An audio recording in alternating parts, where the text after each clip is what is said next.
একবার সমস্ত মাছিরা তাদের থাকার জায়গা ভাগ করে নিচ্ছিল। তো মাছিদের যে রাজা ছিল সে বলল, আমি হাতির কানের মধ্যে থাকবো। তো কথা অনুযায়ী সেই মাছির রাজা হাতির সামনে যে হাতিকে বলল, তুমি কতই না সৌভাগ্যবান, আমি সমস্ত মাছিদের রাজা, আজকে থেকে আমি তোমার কানের মধ্যে বসবাস করব।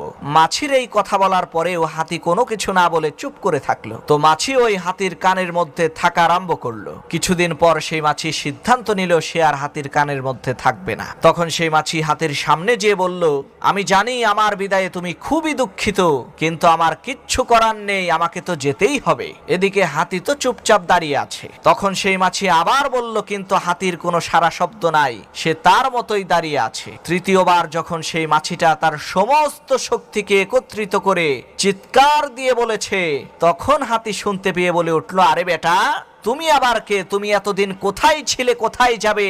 এটা নিয়ে তো আমার কোনো মাথা ব্যথা নাই। তোমার